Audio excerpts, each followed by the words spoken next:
Antes él me quitaba esta página aquí, ya no me la quita. Se pierde el amor en el camino. Muy buenos días, hermanos. Dios bendiga grandemente, abundantemente a su pueblo en Santiago. Traigo muchos saludos de Tierras Altas, de la congregación de Volcán. Tengo que decirlo porque iba a revisar el predicador si le entregaba los saludos. El hermano los admira mucho y les manda muchas bendiciones. También el hermano Eduardo Mercado, predicador en Volcán. Bien, hermanos, muy contento, como dijo el hermano. Para mí también es un privilegio, es un placer, es una gran bendición siempre enseñar la palabra, pero aquí tiene un sentido muy especial. No pensé que tan pronto iba a volver. Sé que me ven con 23 libras menos, pero recuerden que el cuerpo humano se compone de 76% de agua. Entonces cuando usted llora mucho, pues pierde libras más rápido.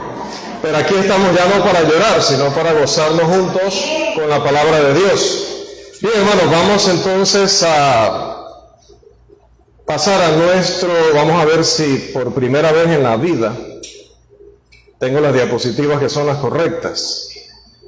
Vamos a ubicarnos, hermanos, en el libro de Efesios, por favor.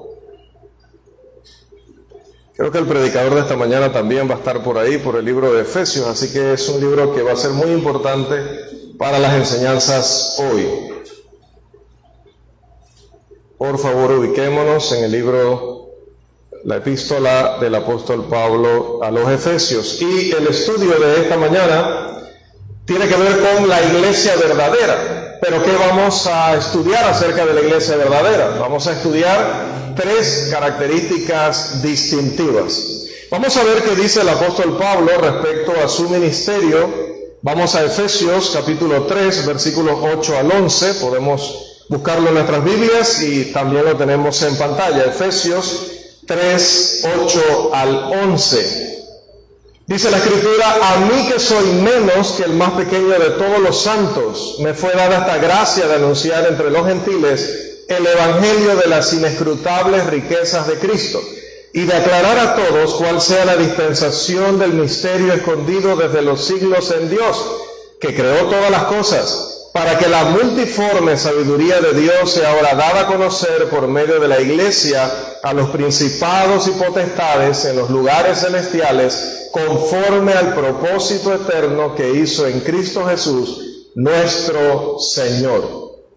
A veces se ha utilizado este pasaje cuando hay una campaña, cuando hay un trabajo de evangelismo, y se dice: vamos a ir con el evangelio a dar a conocer a los principados y potestades la multiforme sabiduría de Dios. Pero ese no es el sentido del pasaje bíblico, porque las personas que están en el mundo perdidas no están precisamente en los lugares celestiales y no son principados y potestades. De hecho, generalmente le predicamos a personas de nuestra condición social y a veces, hablando de los estándares del mundo, de una condición social peor o menor que la nuestra, de manera que no estamos tratando con príncipes, no estamos tratando con autoridades, que es lo que dice el texto aquí. Y luego aclara que se está refiriendo a príncipes y a autoridades en los lugares celestiales. No está hablando de la tierra ni está hablando de los seres humanos. La iglesia de nuestro Señor, como se describe en el Nuevo Testamento, es un reflejo de la multifacética sabiduría de Dios. Es decir, es una sabiduría que tiene tantas maneras, de hecho, infinitas maneras de manifestarse, que el hombre nunca puede anticipar lo que Dios va a hacer. Y no solo el hombre, como dice este texto, ni siquiera los ángeles, ni buenos ni malos, ni Satanás, con toda su astucia, puede saber qué va a hacer Dios. O si Dios dice que va a hacer algo, no sabe cómo lo va a hacer. Incluso no sabe cuándo lo va a hacer. Qué asombro y temor debe haber embargado las mentes de aquellos principados y potestades en el mundo espiritual cuando viendo cómo se desarrollaba la historia de la humanidad, sin poder saber cómo Dios iba a llevar a cabo su plan de salvación, entonces vieron el nacimiento de la iglesia y vieron a los apóstoles y primeros cristianos predicando un mensaje donde Dios puede ser justo y castigar el pecado. ¿Y el castigo del pecado cuál es? Tan claritos, siguen claritos, me alegra. El castigo del pecado es la muerte. Entonces, para que Dios sea justo, ¿qué tenía que pasar con todos nosotros? Matarnos. Si el castigo del pecado es la muerte, no lo estoy corrigiendo, sino enfatizando, si el castigo del pecado es la muerte, y un juez justo tiene que castigar, y Romanos 3:23 dice, por cuanto, entonces, ¿qué nos tocaba? Morir. A todos nos tocaba morir.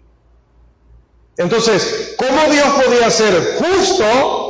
Ni siquiera los ángeles podían explicar esto. ¿Cómo podía ser justo y al mismo tiempo salvar al hombre? Es que le dijo a Eva que los iba a salvar, que iba a salvar a su descendencia, iba a salvar a la humanidad. Pero es que si los salva y no los castiga, dejaría de ser justo. Pero si es justo y los castiga, tendría que matarlos a todos, pero Él prometió que los va a salvar. ¿Cómo va a ser eso? ¿Cómo puede ser justo y salvador al mismo tiempo? A través de, y esa palabra va a ser clave en Efesios, a través de Jesucristo, Dios pudo cumplir ambas cosas. Pudo ser justo, porque como dice Isaías 53, que lo leemos muchas veces para la cena del Señor, dice que cargó en Él el pecado de todos nosotros. Que Él fue herido por nuestras transgresiones, por nuestras rebeliones. El castigo de nuestra paz fue sobre Él, y en su llaga, o en sus heridas, fuimos nosotros curados. Gloria a Dios. Amén. De esa manera, Jesús, como el único humano que nunca se contaminó de pecado, pudo ser ofrenda por nosotros, pudo ser nuestro representante y Dios cumplir su justicia, pero al mismo tiempo lo resucita para que por su sacrificio, todos los que no tuvimos que morir, ahora pudiéramos vivir espiritualmente, pero también físicamente. Porque sí, nos ha vivificado, nos ha hecho vivir espiritualmente, porque antes estábamos muertos en nuestros pecados delante de Él, espiritualmente hablando. Pero también ha dicho que no solo nos va a hacer vivir espiritualmente, sino físicamente, porque dice que cuando vuelva, si hemos muerto, nos va a llamar, y aún en la tumba vamos a escuchar su voz y nos vamos a levantar para vivir con Él por toda la eternidad.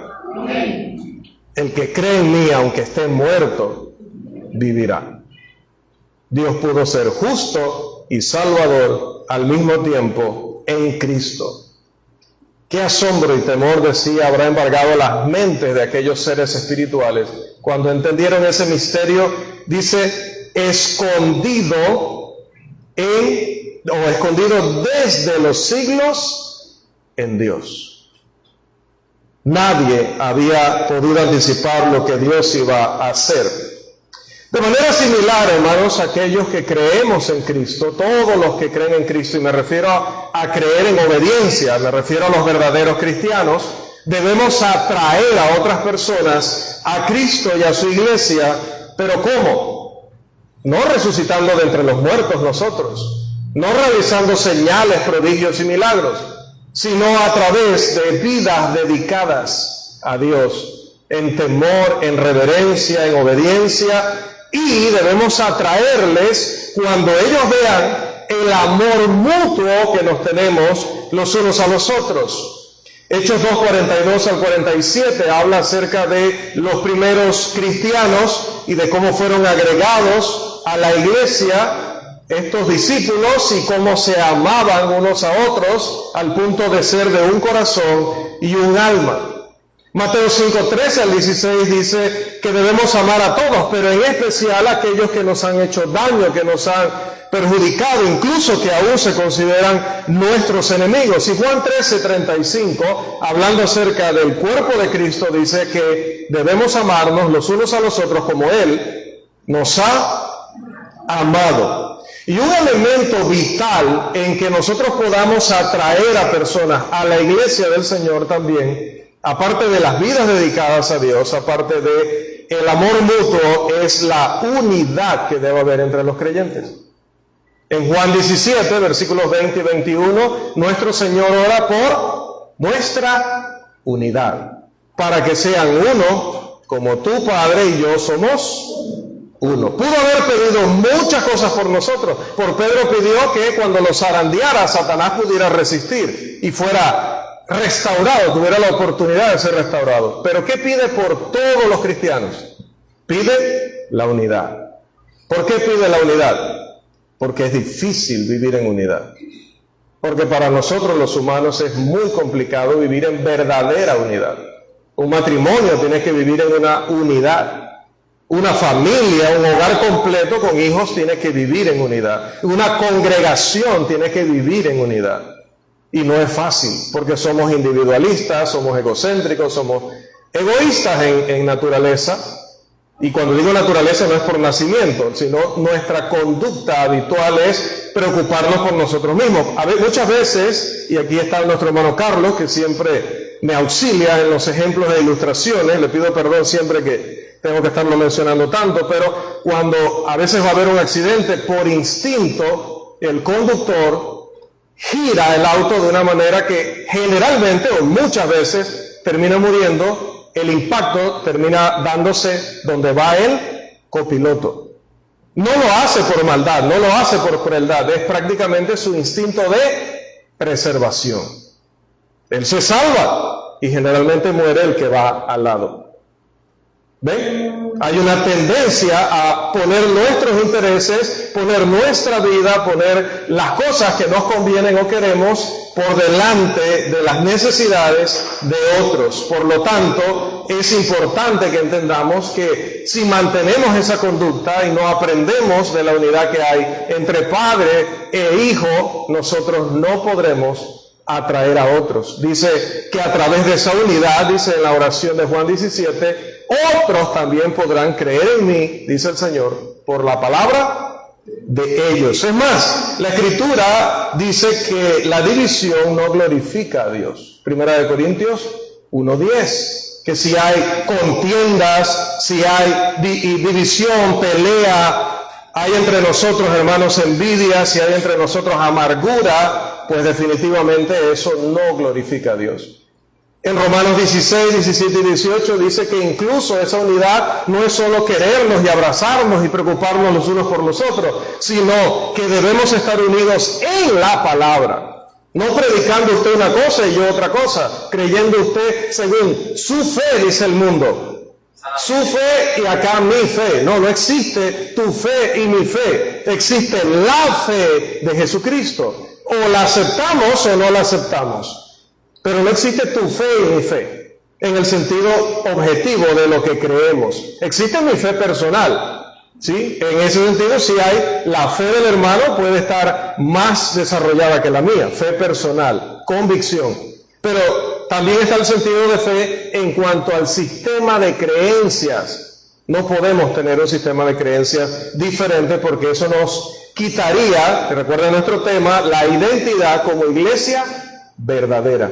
En el momento que empecemos, el hermano a enseñar una cosa y yo a enseñar otra, uno de los dos ya no es parte de la iglesia verdadera. Romanos 16, 17 y 18. Ahora, con más de 20 denominaciones registradas en Panamá, denominaciones, más de 20, y cuando contamos iglesias, entre comillas, que no están registradas todavía en personería jurídica, y que tampoco pertenecen a una denominación porque la fundó alguien en particular, dice que hay más de, contando y sumando entre denominaciones y grupos independientes o grupos no registrados con personería, más de 300 iglesias en nuestro país. Imagínense.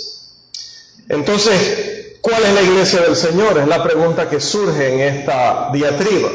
Y quizás deberíamos considerar algunas preguntas introductorias. Saben cómo son mis introducciones, ¿no? Ojalá termine hoy la clase, porque lo normal es que se me acaba el domingo y la siguiente clase es que entonces sí vamos a la clase. Pero vamos a hacer la primera pregunta. ¿Puede ser identificada la iglesia del Señor? La Biblia responde a esta pregunta con un rotundo sí. Hubo ocasiones antes del establecimiento de la iglesia del Señor en la tierra en que el pueblo de Dios en la antigüedad abandonó el modelo, el patrón de servicio y adoración tal como se describe, por ejemplo, en la ley de Moisés. Y, sin embargo, dice Segundo de Reyes, capítulos 22 y 23, no vamos allá, no, siga prestando atención acá. El rey Josías, algunos lo recuerdan, ¿no? La mayoría lo recuerda, Josías. El rey Josías, dice la Escritura, y también Esdras, ¿recuerdan al sacerdote Esdras? Dice que lograron, con la dirección de Dios, una restauración del modelo original. Y para lograr esa restauración tuvieron que basar todo lo que hacían y todo lo que creían, todo lo que practicaban en la palabra de Dios. En realidad, la capacidad de identificar la iglesia del Nuevo Testamento en un país que tiene más de 300 grupos que se identifican como iglesia es a través del estudio honesto, serio, responsable, detallado de la palabra de Dios. No hay otra manera. No va a venir, como siempre digo, una luz del cielo, no te va a hablar una voz espiritual. Tienes que ir a la palabra, encontrar las respuestas allí y seguir las respuestas de allí. Por eso encontraste la iglesia del Señor en Santiago. Si uno no pudiera entender la palabra de Dios, entonces a cada hombre se le permitiría interpretar la Biblia según le parezca. Y por lo tanto también tendría la libertad de unirse a la iglesia de su preferencia. ¿Ha oído esas frases? Usted la interpreta a su manera, yo la interpreto a mi manera. Usted elige su iglesia, yo elijo mi iglesia. Si verdaderamente la Biblia no pudiera entenderse, entonces Dios tendría que aceptar eso. Pero la Biblia afirma que podemos entenderla. Vamos a Efesios. No debieron irse de Efesios porque esa es nuestra carta de hoy. Ya les digo, creo que el predicador también va a basarse en ese libro. Efesios capítulo 5, versículo 17, por favor. ¿Qué dice? Recuerde que la lectura es gratis y mientras más rápido leamos, podemos salir de la introducción. Esto pues digo, y requiero en el Señor, que ya no andéis como otros gentiles que andan en la vanidad. 5:17. Por tanto, no seáis insensatos, sino entendidos de cuál sea la voluntad del Señor. Bien, la Biblia afirma que podemos ser entendidos de cuál es la voluntad del Señor. Y esto es algo redundante porque si la Biblia puede ser entendida, entonces ya no hay la libertad de la que hablaba ahorita, de usted la interpreta a su manera y yo la interpreto a mi manera.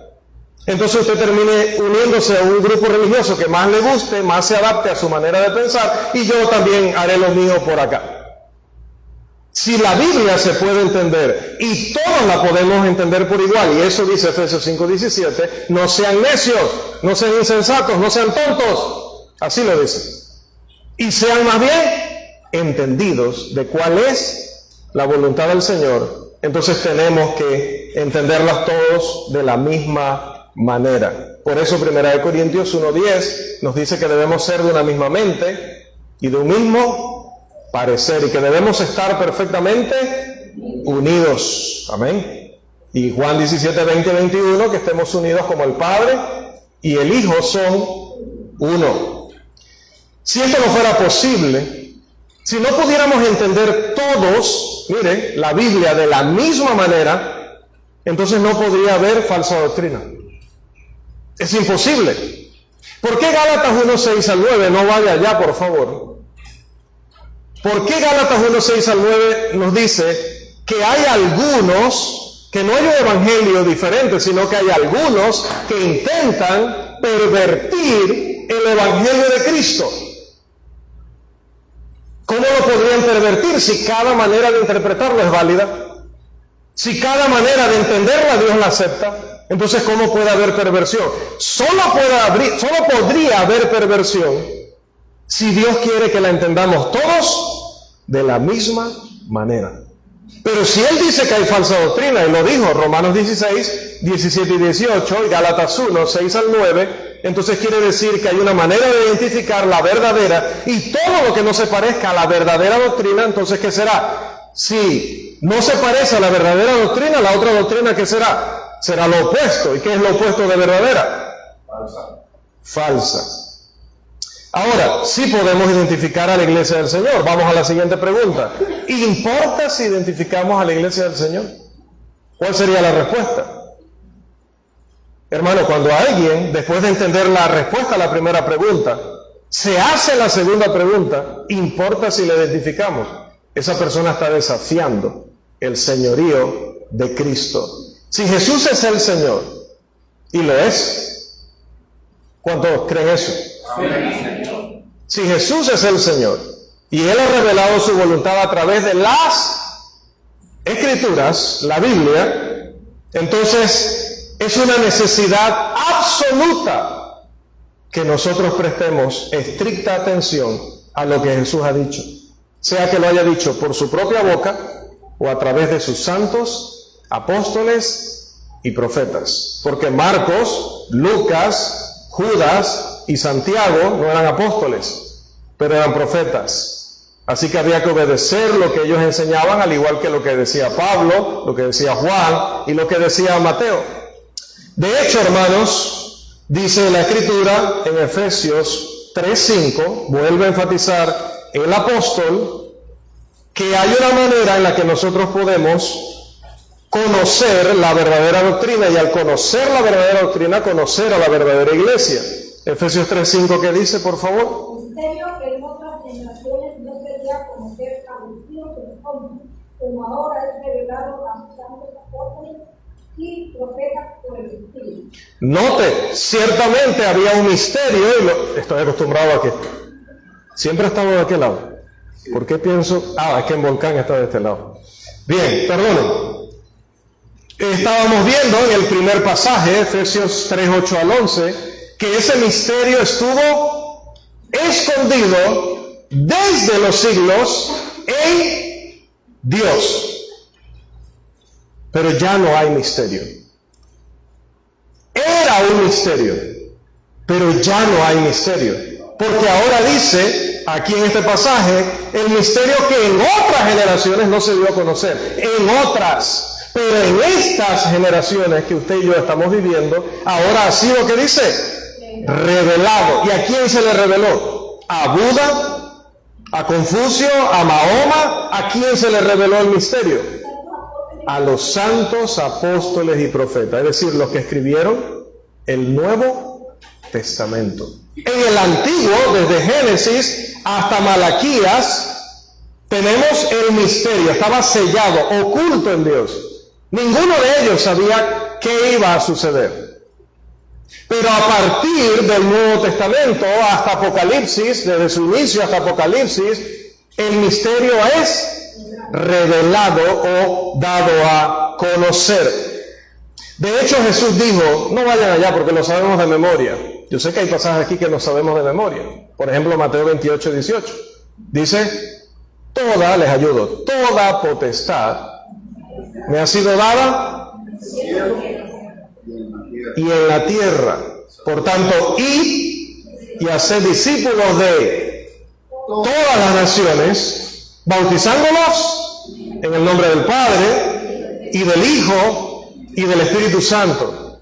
Ahí no dice que diga eso cuando bautiza, dice que lo haga es decir, autorizado y en dedicación al Padre, al Hijo y al Espíritu Santo, y enseñándoles que guarden todas las cosas que os he mandado. Pero si cada quien puede interpretar la Biblia a su manera, no diría esa frase. sino diría, y enseñándoles a guardar todo lo que ellos entiendan, todo como ellos lo interpreten. No, dice, todo lo que os he mandado, y he aquí yo estoy con vosotros todos los días hasta el fin del mundo. Toda potestad me ha sido dada en el cielo y en la tierra. Y cuando te han dado toda, ¿qué es lo contrario de toda? Ninguna. Si Jesús tiene toda potestad en el cielo y en la tierra, ¿cuánta autoridad? Porque potestad es autoridad. ¿Cuánta autoridad le quedó a Moisés? Si Jesús tiene toda autoridad, ¿cuánta autoridad le quedó a Moisés? Entonces, ¿por qué hoy me dicen que tengo que dar el diezmo? Porque lo mandó Moisés. Que lo tengo que dar porque lo dio Abraham. Si Jesús tiene toda autoridad, ¿cuánta autoridad le quedó a Abraham? ¿Por qué me dicen que hoy puedo usar o debo usar instrumentos mecánicos de música en la adoración? Si el que introdujo eso por revelación de Jehová a través de Natán el profeta fue David, segundo de Crónicas 29-25. Fue un mandamiento de Dios, pero a través de su profeta Natán, y David, que también era profeta. Pero resulta que tanto Natán como David, hoy día, ¿cuánta autoridad tienen si Cristo la tiene toda? ¿Cuánta autoridad tienen Natán y David? Ninguna. Entonces, si Jesús no me ordena usar instrumentos mecánicos de música en la adoración, no los usaré, porque no estaría autorizado. Por lo tanto, hermanos, ¿se estaría sometiendo alguien al señorío de Cristo, que habla este pasaje, si rechazara lo que Jesús enseña sobre su iglesia? ¿Se podría llamar a Jesús Señor alguien que no acepta lo que Jesús enseña sobre la iglesia? Definitivamente que no. Rechazar lo que Dios ha hablado a través de su Hijo, no solo sobre la iglesia, sino sobre cualquier tema, es rechazar el señorío de Cristo. Es decir, Él no me manda a mí. Y eso es grave. El señorío de Jesús está en el corazón de todo tema religioso para la iglesia del Señor. Porque también lo sabemos de memoria, Colosenses 3:17, que dice, y todo lo que hagáis, de palabra o de hecho, hacedlo todo en el nombre del Señor Jesús. Y no significa, ya lo hemos explicado, pero que no se les haya olvidado, que no es que voy a subir las escaleras y digo, las subo en el nombre del Señor Jesús. Y me voy a tomar un vaso de agua y me lo tomo en el nombre del Señor Jesús. Y me voy a subir a un bus de aquella ruta peligrosa en la que yo viajaba antes, ¿no? Y me voy a subir en el nombre del Señor Jesús. No es que cada vez tengo que mencionar el nombre del Señor Jesús. Por eso les explicaba que no es una regla, no dice, y cuando los bauticen digan en el nombre del Padre, del Hijo y del Espíritu Santo. No dice que digan, eso se agregó, ahí no dice digan, dice que lo hagan, o sea, la acción, la misma acción tiene que realizarse según lo autorizaron el Padre, el Hijo y el Espíritu Santo. Si significara decir esa frase, entonces cada vez que hacemos algo de palabra o de hecho, tendríamos que decir literalmente la frase, esto lo estoy haciendo en el nombre del Señor Jesús. No, en el nombre de Él significa estoy autorizado por.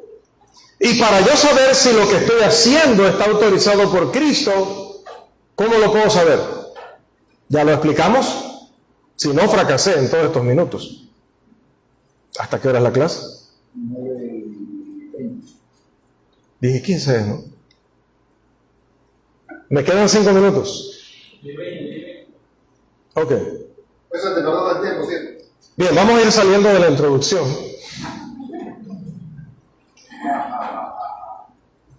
Dicen algunos, acepta a Jesús como tu Salvador y luego hazlo tu Señor. No. Cristo no puede salvar a nadie que primero no lo reconozca como Señor. Romanos 10:9-10 dice que si confiesas con tu boca que Jesús es el Señor. ¿Cómo puede ser identificada la iglesia del Señor? Bueno, les voy a proponer una deducción racional de eso, porque la Biblia dice que debemos amar a Dios con todo nuestro corazón, con toda nuestra alma, con toda nuestra fuerza, pero también dice que debemos amarlo con toda nuestra mente. Ser cristiano no significa renunciar a lo racional y a lo lógico. Por lo tanto, ¿cómo identificamos la iglesia del Señor? Si una iglesia posee las características que vamos a hablar brevemente, A, B y C, es decir, la suma total de las características que están descritas en el Nuevo Testamento sobre la iglesia verdadera, entonces si el Nuevo Testamento dice la iglesia verdadera tiene la A, la B y la C, que vamos a ver qué es A, B y C ahorita, y yo encuentro una iglesia que tiene las características A, B y C, ¿cuál sería la conclusión? Que esa iglesia es la iglesia verdadera, porque me estoy guiando por el Nuevo Testamento. Entonces veamos cuáles son esas características de la iglesia del Nuevo Testamento, es decir, la única iglesia verdadera. Cuando evangelizamos, siempre le digo a la persona, ¿usted sabe cuál es la iglesia verdadera? Dice, a veces me dicen, me imagino que la suya, si eso es lo que dicen todos los que llegan aquí. Yo le digo, no le voy a decir así a priori eso. Todavía no le voy a decir eso. ¿Sabe qué le voy a decir? Ya aquí lo he dicho. La del Nuevo Testamento. En eso estaremos de acuerdo usted y yo. La del Nuevo Testamento. Pero luego creemos que la del Nuevo Testamento es la nuestra. Pero vamos a ver si es. Es decir, tiene que tener las características. Bien, vamos a ver. La iglesia del Nuevo Testamento, en primer lugar, hermanos, tiene una sola cabeza. Este servidor está convencido, hermanos, de que el corazón y el núcleo, la esencia de la iglesia del Nuevo Testamento es la sumisión o sujeción a la autoridad de Cristo. Por eso se llama iglesia de Cristo, no de Sarón, no de Lirio de los Valles, no de Benecer, de Cristo. Porque le pertenece a Él la compró con su propia sangre. La Biblia deja muy claro que Cristo es la única cabeza. Nadie lo puede reemplazar, nadie lo puede representar, porque Él está aquí con nosotros. No necesita reemplazos, no necesita sustitutos, no necesita nadie en una ciudad europea dando órdenes a nivel mundial, ni en Brooklyn, en Nueva York, dando órdenes a nivel mundial. ¿Qué dice Colosenses 1:18? Y Efesios 1, 22 y 23. ¿Quién nos ayuda con Colosenses 1, 18? Por favor, el tiempo se agota. Amén. Hermano Carl, ¿sí? Y tiene la base del cuerpo que es la iglesia. El principio, el primogénito de los muertos, para que todos tengan la preeminencia. Y Él es la cabeza de la iglesia. En la iglesia hay administradores, hay líderes, pero no podemos hacer nada que no esté autorizado por la cabeza. No podemos administrar el dinero, no podemos tratar a la gente como nosotros pensemos y se nos ocurra. Tenemos que saber que lo que hagamos y lo que digamos, lo que les pidamos, debe estar autorizado por la cabeza que es Cristo. ¿Qué dice Efesios 1, 22 y 23? Les dije que no se fueran de Efesios, pongan algo allí. Efesios 1, 22 y 23, por favor. Mas si el vivir en la carne resulta para mí en beneficio de la obra, no sé entonces qué escoger, ¿no? Efesios 1, 22 y 23. Y con Dios por cabeza sobre todas las cosas a la iglesia, la cual es su cuerpo, la plenitud de aquel que todo lo llena en todo. Amén. Él es el Señor sobre todo y sobre todos, pero en particular, en especial, sobre la iglesia, dice este texto. Así que el rechazo de la autoridad suprema de Jesús es el factor principal que tiene el mundo religioso dividido. Porque según el líder, el pastor, la persona, pues se está llevando a cabo un montón de cosas que Cristo nunca ha enseñado y Cristo nunca ha autorizado. Bien, ahora viene una pregunta. ¿Dónde se encuentra hoy la autoridad de Cristo? Recordemos que, en primer lugar, hermanos, toda autoridad originalmente surge en nuestro Dios y Padre, dice 1 Corintios 15, 24 a 28, que no vamos a leer. Luego Él delegó su autoridad a Cristo, Mateo 28 y 18, toda potestad me es dada en el cielo y en la tierra. Pero Cristo envió, después de irse, ¿a quién? Al Espíritu Santo, con el mensaje, con la revelación del misterio. ¿Y qué hizo el Espíritu Santo, hermanos? El Espíritu Santo le entregó ese mensaje de Jesús ¿a quiénes? a los apóstoles y profetas, y luego ellos, ¿qué hicieron? Entregaron el mensaje de Jesús, lo predicaron, lo enseñaron, lo esparcieron, pero finalmente, como ellos iban a morir, lo escribieron por la guía del Espíritu de Dios, de manera que si queremos hacer algo por la autoridad de Cristo, tenemos que hacerlo conforme a la doctrina del Nuevo Testamento, que fue redactado por los apóstoles y profetas, por la guía del Espíritu Santo, quien trajo el mensaje de Jesús, quien tiene toda autoridad porque se le entregó Dios y Padre. Bien, en segundo lugar, hermanos, la iglesia del Nuevo Testamento tiene autoridad de Cristo para su organización. No es que aquí vamos a poner al presidente, al vocal, al delegado, al miembro del sacerdocio de Melquisedec, a los 18 apóstoles. No. No podemos hacer designaciones y no podemos hacer una jerarquía o estructura como a nosotros nos parezca. Tenemos que siempre basarnos en la autoridad de Cristo, que está ¿dónde? En el Nuevo Testamento. ¿Y qué dice la Escritura sobre esta situación? Bueno, Jesús dice, estamos en otro punto. Todavía no hemos llegado a la organización. La iglesia del Nuevo Testamento está compuesta por aquellos que han nacido de nuevo. ¿Y a qué se refiere con esto? Un maestro experto en la ley de Moisés dijo, ¿tengo que entrar al vientre de mi madre y volver a nacer? Y Jesús le dice, de cierto te digo que si no naces de nuevo no puedes entrar al reino de Dios. Y como le hizo esa pregunta, entonces, leyendo en la versión Reina Valera, actualización de 2015, dice, de cierto te digo, ahora se lo va a decir más claramente, a menos que nazca de nuevo y del Espíritu, uno no puede entrar en el reino de Dios. La fuerza de la frase, a menos que, indica que no hay otra forma, no hay otra manera. A veces preguntamos, y hoy no voy a responder esa pregunta, una persona de una tribu en la más remota y profunda selva de África u Oceanía, que nunca se le ha predicado el Evangelio, ¿se condenará si muere así? Nadie nunca le ha predicado, no conoce una Biblia, no sabe leer. ¿Se perderá aunque nunca le predicaron? Dice Jesús, a menos que nazca de nuevo, nadie de ninguna manera puede entrar al reino de Dios. Luego le podemos explicar por qué, pero él rotundamente dice no se puede. Bien, ¿qué es agua y espíritu? Cuando vamos a la Escritura, por ejemplo a Efesios 5:26, nos explica qué es el agua. Para santificarla, habiéndola purificado, hablando de la iglesia, en el lavamiento del agua por la palabra. Dice que es un lavamiento de agua que nos manda la palabra. Cuando vimos Mateo 28:19 dice, id y haced discípulos de todas las naciones, y luego dice, bautizándolos. ¿Y en qué se hace el bautismo? En agua. Entonces ese es el lavamiento que manda la palabra.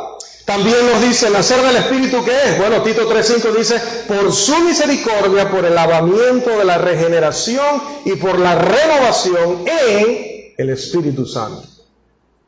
Nacemos a una vida totalmente nueva. Por eso Jesús dijo claramente en Marcos 16:16, el que creyere y fuere bautizado será salvo. Finalmente, amados hermanos,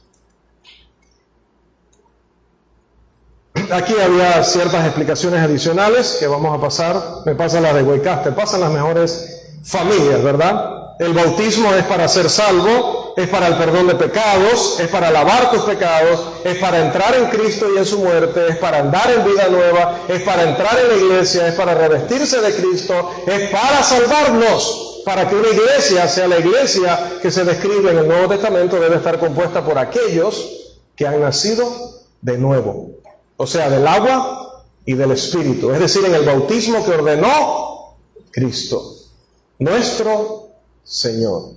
Amén. Amén. Finalmente, la iglesia del Nuevo Testamento tiene la autoridad de Cristo para su adoración. Espero que el hermano del sermón me preste unos minutos. Dios con frecuencia, hermanos, ha dicho que debemos adorarle en espíritu y en verdad. Porque si no lo hacemos, nos va a pasar lo de Caín.